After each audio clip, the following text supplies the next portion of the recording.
ഞാൻ പണ്ടൊരു സ്കൂളിൽ ക്ലാസ് എടുക്കാൻ പോയേ. സ്കൂളിൽ ക്ലാസ് എടുക്കാൻ പോയപ്പോൾ 4 ബോയ്സിനെ പ്രിൻസിപ്പളിന്റെ റൂമിന്റെ പുറത്ത് ഇങ്ങനെ നിർത്തിയിട്ടുണ്ട്. ഞാൻ ആ പയ്യനോട് ചുമ്മാ ചോദിച്ചു എന്താടാ പ്രശ്നം എന്ന് ചോദിച്ചു. പ്രശ്നം എന്താണെന്ന് അന്വേഷിച്ച് നോക്കുമ്പോൾ 9ാം ക്ലാസ് പഠിക്കുന്ന 4 കുട്ടികൾ എന്ത് ചെയ്തിക്ക് ഒരു പയ്യനെ ബസ് സ്റ്റാൻഡിലിട്ടിട്ട് അടിച്ചിട്ടുണ്ട്.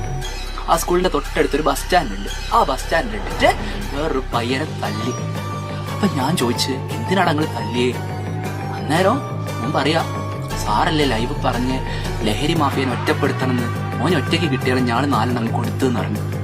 സിഗരറ്റ് ഉപയോഗിച്ചതിന് 9ാം ക്ലാസ് പഠിക്കുന്ന വേറൊരു പയ്യനെ 4 പിള്ളേർ ചേർന്ന് എടുത്തിട്ട് അടിച്ചു. ഞാൻ ലൈവിൽ നിന്ന് അങ്ങനെ എന്തെങ്കിലും പറഞ്ഞിരിക്കുന്നു വിചാരിച്ചു നിങ്ങൾ തല്ലാനൊന്നും പോയത്, വേണേ കംപ്ലൈന്റ് ഒക്കെ കൊടുത്തോ. ഓക്കെ, ദയവേദിച്ച് അങ്ങനെയൊന്നും ചെയ്യരുത്. എന്താ ചെയ്യാം, ഇൻഫ്ലുവൻസർ എന്ന ആൾക്കാർ ചുമ്മാ പറയെങ്കിലും ഇങ്ങനെയൊക്കെ ഇൻഫ്ലുവൻസ് ചെയ്യാൻ പറ്റുമെന്ന് ഞാൻ ആദ്യമായിട്ടാണ് മനസ്സിലാക്കിയത് ആ സ്കൂളിൽ പോയപ്പോഴാണ്.